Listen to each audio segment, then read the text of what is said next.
Hi guys, this is Rowena And Jerome. from Portugal Expats Close Up, the channel where we cover real life stories and experiences to inspire you for life in Portugal.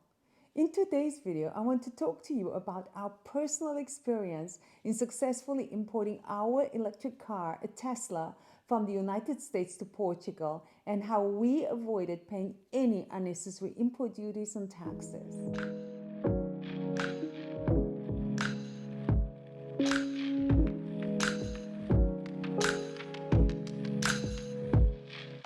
All right. So, when we started researching shipping our car from the US to Portugal, we were met with a lot of negativity. From the costs involved to the high taxes, and everyone kept mentioning an incident where a Tesla caught fire on a ship. In today's video, we're going to dive into all the nitty gritty and debunk all the fears you may have of shipping your EV to Portugal.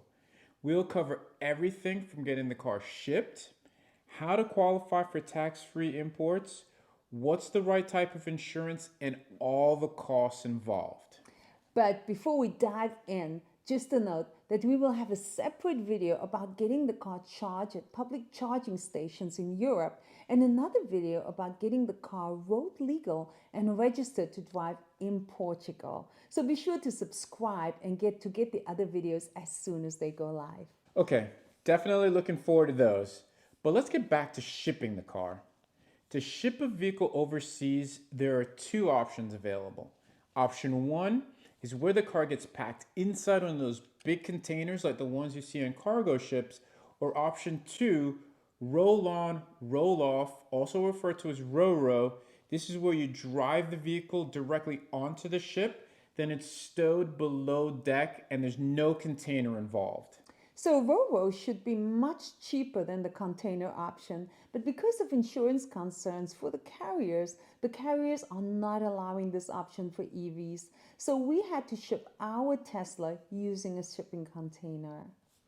It is what it is, but let's look at the ground rules to actually qualify to import your car tax-free to Portugal. The first thing you'll need is to have a residence permit for Portugal. For example, a D7 visa or something similar. Secondly, you must own the car outright and you'll need the bill of sale and the title for the car. Thirdly, you must have owned the car in your country of origin for at least 6 months before importing it to Portugal. Now, calculating the 6 months is not necessarily as straightforward as you may think.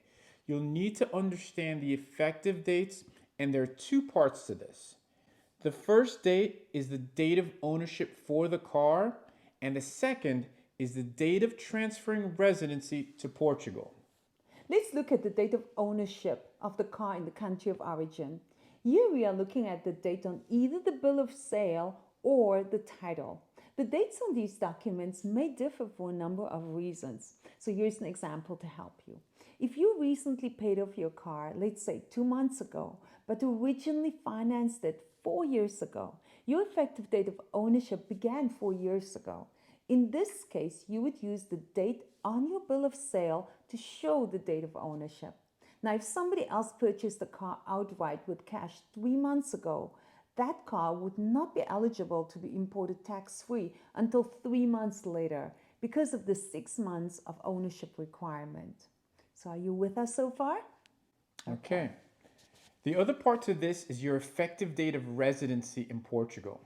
Important here is that the effective date is not the date you arrived in Portugal, but the date when you physically changed your residency at the freguesia in your town and you received the form called the Atestado de Residencia. So to summarize, use the date you purchased your vehicle and the date on the Atestado de Residencia to work out the 6 months time frame. Got it? Good. So, you meet the first set of criteria to ship the car from the US. Awesome. Let's look at customs clearance in Portugal.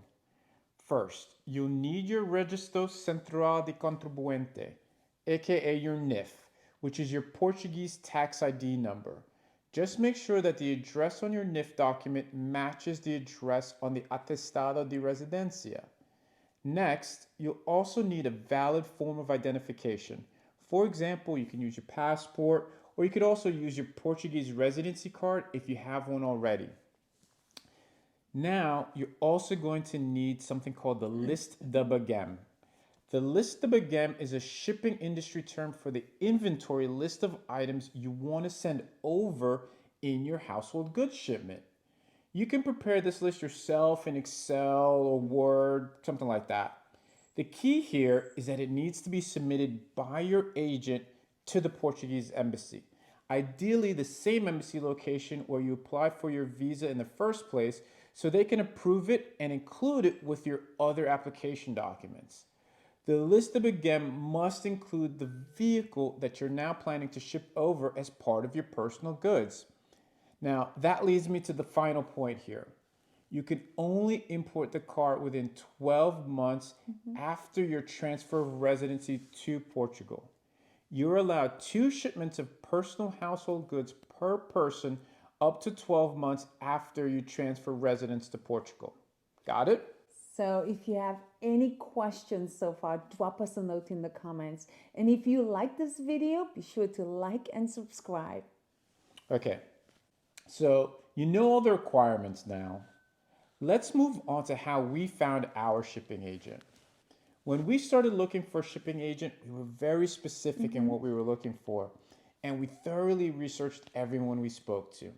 Important for us was finding a shipper who had experience exporting used EVs across the Atlantic, and we eliminated anyone that we felt was inexperienced. After a while, a really long while, we were able to find a company that met our criteria. Trans Global Auto Logistics, or TGAL. They're not sponsoring this video or anything like that. They're just the company that we ended up choosing after doing a lot of research. TGAL ships out of Savannah, Georgia. The name of the carrier they used was CMA CGM. The cost for shipping port to port with origin handling and custom fees was $3,550 in 2023. In our situation, we weren't able to drive the car to the port because we were already in Portugal at that point. So we had to pay to transport the car to Tigal's warehouse. The cost for transporting the car from Florida to Tigal's warehouse in Savannah was $850. This is a cost, of course, that you can avoid if you can drive the car directly to Savannah. Okay, so that's the shipping agent covered. You'll still need a receiving agent to take care of the destination handling and customs fees. Typically, your shipping agent will have a preferred receiving agent that they usually work with depending on your destination port. But using that receiving agent may not always be the best choice for you. So let's look into that. So we decided to use our own receiving agents simply because they were the agents we used to receive our household goods earlier in the year. And this made total sense for us since they already had a lot of our paperwork and they also had experience with importing cars. So for us, this was a great match. The name of our receiving agents was Nestle, and they really proved to be a great choice for us. But we'll talk more about that we'll talk more about them in another video when we talk about our adventure with charging the car. So the cost for Nestle was 1,200 euros, and this included unloading the car, the custom clearance, as well as the process for getting the car registered in Portugal. We really felt that this was a good price for all the service and the support we received from them. They were absolutely amazing to work with, and I can tell you from experience that this is something where it really pays off to have experienced agents holding your hand. And Nestle has been a great choice for us. Okay, you all still with us? Let's look at getting the car ready for the shipping agents and the carriers. Okay, guys, your first step here is to get the car nice and clean and pretty much empty inside. You're not allowed to ship the car with other goods inside, and it's going to be inspected. Basically, you can't use the car as a suitcase. Sorry. Okay, here's an important point to be aware of for EV owners. There are limitations from the carrier on the maximum state of charge for the car. With our carrier, we had to drop the car off with no more than 60% charge remaining. Now, we would have loved to have dropped the car off with almost 100% charge since we knew it was going to be in transit for a couple of weeks, but they don't allow that. Also, just be aware that while in transit, your EV, especially one that has a lot of connected features, will continue to drain its battery even though it's off.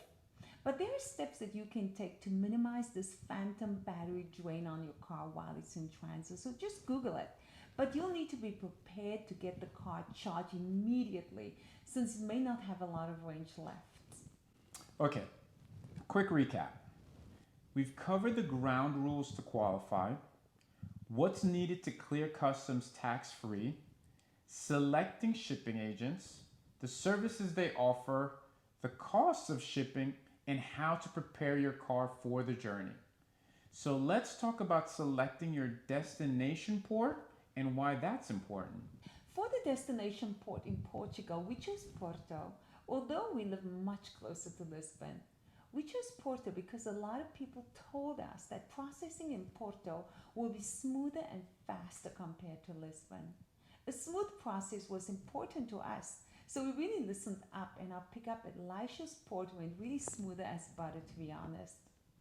So like I said, Porto was a great choice for us. Smooth delivery, no customs issues, and no extra fees to be paid.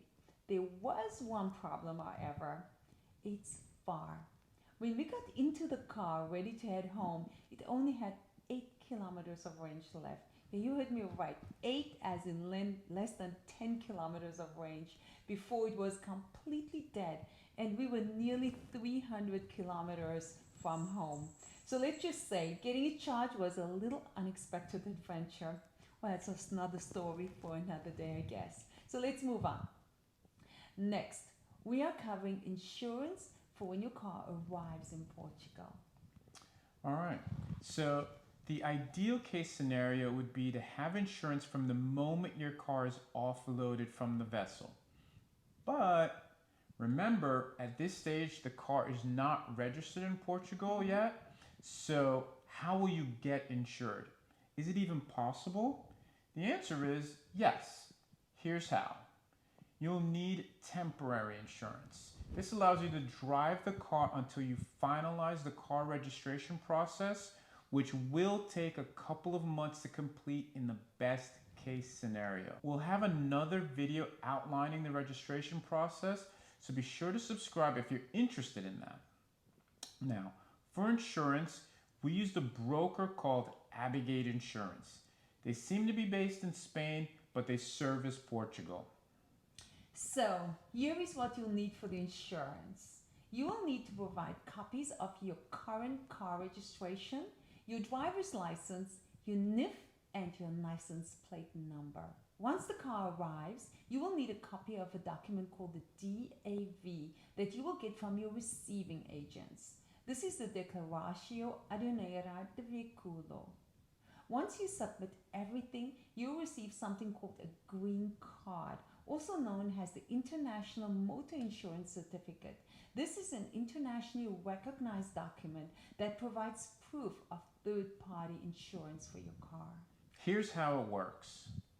This insurance covers a third party in case you cause an accident. But it's important to note that your car would not be covered if you were at fault. It covers the third party. So you have to be very careful. In our case, the cost of the insurance for 3 months for a Tesla Model Y was 245 euros. There aren't a lot of companies that provide this specific type of insurance, so be prepared to take whatever you can get. So that's insurance sorted out. We're almost there. The car took 4 weeks to arrive from Savannah, Georgia to Porto, including customs clearance.